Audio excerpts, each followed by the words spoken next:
பேர் வந்து குணசேகரன். எழும்பூர் நீதிமன்றத்தை வந்து வழக்கறிஞர் பணியாற்றினுக்கிறேன். கடந்த 17ஆம் தேதி வந்து பார்த்தீங்கன்னா விஜயான்னு சொல்லிட்டு ஆயா அவங்களுடைய வயசு வந்து பார்த்தீங்கன்னா 78 வயசு ஆகுது. அவங்களுடைய பொண்ணும் அவங்களும் வந்து பார்த்தோன்னா ஒரு 15 வருஷமாக எம்ஜிஆர் நகரத்தில் கொடுத்துட்டு இருக்கிறாங்க. அது பக்கத்து வீட்டில் இருக்கிற வந்து பார்த்திபன்றவர் வந்து பார்த்தீங்கன்னா அவர் பக்கத்து வீட்டு அவங்க ஹஸ்பண்ட் ஒய்ஃபு அவங்களுடைய பொண்ணு வந்து 2ஆம் வகுப்பு படிக்குது. இதே எம்ஜிஆர் நகரில் சார்ந்து தான் படிக்கிறாங்க. ஆயா வந்து 17ஆம் தேதி வந்து பார்த்தீங்கன்னா மார்க்கெட்டு வேலைக்கு போகிற ஆயா அவங்க என்ன பண்ணுறாங்க, 11:30 மணிக்கு வந்து மார்க்கெட்டில் கூட்டின வேலை இல்லைன்ற காரணத்தினால 11:30 மணிக்கு ஆயா வந்து பார்த்தீங்கன்னா அவங்களுடைய வீட்டுக்கு வராங்க. வீட்டுக்கு வரும் பார்த்தீங்கன்னா அவங்களுடைய அம்மா வந்து அதே மார்க்கெட் வேலை செய்யணும், அவங்க வேலைக்கு போயிடுறாங்க. ஆயா வீட்டுக்கு வரும்போது வேறு யாரும் இல்லை, ஆயா மட்டும் தான் இருக்காங்க. அதுக்கடுத்தது ஆயா ரிட்டர்ன் போகல. ஆனால் ஆயா காணுன்னு சொல்லி நாங்கள் என்ன பண்ணுறோம், 17, 18, 19ஆம் தேதி நாங்கள் பண்ணுறோம், புகார் கொடுக்குறோம். 2 நாள் தேடி வந்துட்டு அதுக்கடுத்து பண்ணலாம் அப்படின்னு சொல்லிட்டு ஒரு புகார் கொடுக்குறோம். புகார் கொடுக்கும்போது பார்த்தீங்கன்னா இந்த பார்த்திபன்ற வந்து அது அவன் தான் அக்யூஸ்டு. அந்த பார்த்திபன்ற என்ன பண்ணுறாரு, என் கூடயே இருந்துக்கின்னு ஆயாவை வந்து பார்த்தீங்கன்னா கோவிலில் வந்து தேடுறாரு. நாங்கள் போகிற இடத்துல கோவிலில் தேடுறாரு, ஹாஸ்பிட்டலில் தேடுறாரு. அதுக்கடுத்து ஆயா வந்து இந்த இடத்துல கூட போயிருக்குன்னு சொல்லிட்டு சஸ்பெக்டடாக வந்து பார்த்தீங்கன்னா ஒவ்வொரு இடமா சொல்கிறாரு. அதேமாதிரி ஒரு இடமா நாங்கள் போய் பார்த்துன்னு தான் இருக்கிறோம். நாங்கள் அதுக்கடுத்து பார்த்தீங்கன்னா கண்ணீர் அஞ்சலி காணவில்லை போஸ்ட் வந்து பார்த்தீங்கன்னா அவரு தான் அடிச்சு தராரு. நாங்கள் போஸ்ட் தரோம், அவர் தான் போய் அடிச்சு தந்து எல்லா வேலையும் அவர் தான் பார்க்குறாரு. கம்ப்ளைண்ட் கொடுக்கும்பொழுதும் அதேமாரி இந்த ஆர்டிஎன் காவல் நிலையத்தில் அவங்க எங்கள் கூட கம்ப்ளைண்ட் கொடுக்கும்போது அவரும் கூட தான் வராரு. அதனால பார்த்தீங்கன்னா எங்களால் வந்து பார்த்தீங்கன்னா ஒரு பாதிக்கப்படும் போது பக்கத்து வீடுன்றதுனால நம்மளுக்கு ஹெல்ப் பண்ணுறாங்கிற நோக்கத்தில் தான் வந்து பார்த்தா அந்த சஸ்பெக்டை தான் அவனை பார்க்குறோம், அவனை அக்யூஸ்டாக பார்க்கல. அது இப்போ 24ஆம் தேதி பார்த்தீங்கன்னா இவன் மேலே சின்னதாக ஒரு டவுட் வருது. ஆயா வந்து எகிரி குச்சி போயிருக்குமா, அது பண்ணுமா அப்படின்னு சொல்லும்போது இவன் எதனா ஒரு கான்செப்டில் இருப்பான்னு சொல்லிட்டு போலீஸ்கார்ட்ட தகவல் கொடுக்குறாங்க. தகவல் கொடுக்கும்போது என்ன பண்ணுறாங்க, போலீஸு அவனை 6:30 மணிக்கு 24ஆம் தேதி 6:30 மணிக்கு வந்து பார்த்தோன்னா விசாரணைக்கு வாங்கன்னு சொல்கிறாங்க.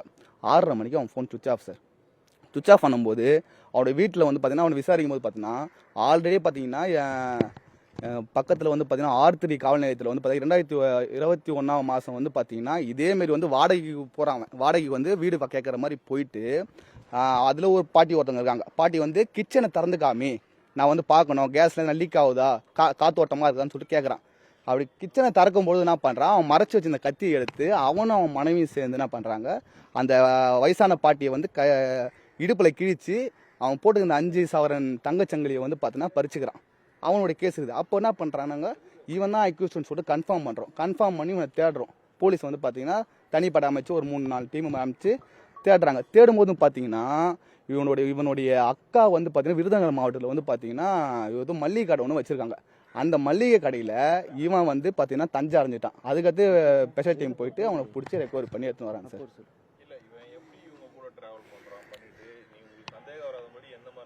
சார் அவன் சந்தேகம் வர மாதிரி அதான் சொல்கிறேங்க சார்.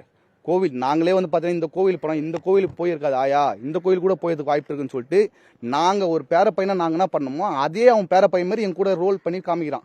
அவன் மேலே ஒரு சந்தேகம், ஒரு பிசுறு தட்டாமல் எந்த ஒரு சந்தேகமே இல்லை அவன் மேலே, தெளிவாக பண்ணுறான் அவன். எப்படி உங்களுக்கு முதல் சந்தேகம் வந்தது? இவன் எப்படி சந்தேகம் வருதுன்னு சொன்னால் 6:30 மணிக்கு இவன் வந்து பார்த்தீங்கன்னா நம்ம போலீஸ் எதுக்கு சொல்கிறேன்னா, இவன் எகிரி குச்சி போச்சுன்னு சொல்கிறான் என்கிட்ட.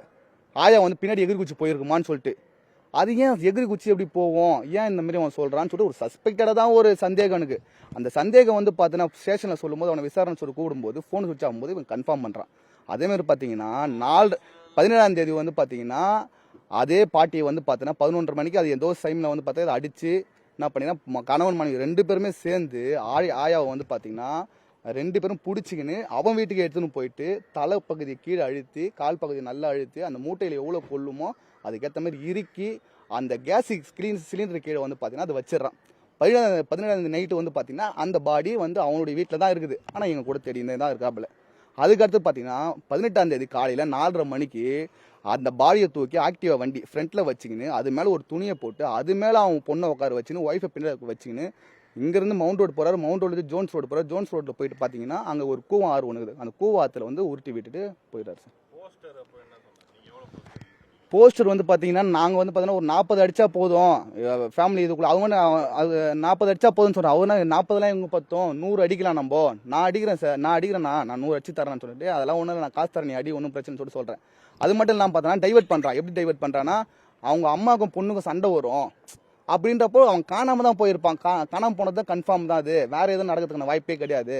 அம்மா பொண்ணுக்கு ஆனால் எதனா கோவிலுக்கு தான் இருப்பாங்கன்னா அந்த கான்செப்ட் தான் தேடுறோம். சந்தேகம்னு பார்த்தா இந்த ஆயாவை வந்து எகிரி குச்சின்னு சொன்னது ஒரு சந்தேகம், அதுக்கடுத்து ஃபோன் சுவிட்ச் ஆஃப் பண்ணது சந்தேகன்றதுல நாங்கள் கன்ஃபார்ம் பண்ணி அதுக்கடுத்து அவனுக்கு அதுக்கப்புறம் எப்படி பிடிச்சாங்க இப்போ? அவனை வந்து பார்த்தீங்கன்னா இன்னைக்கு தான் சார் பிடிச்சாங்க.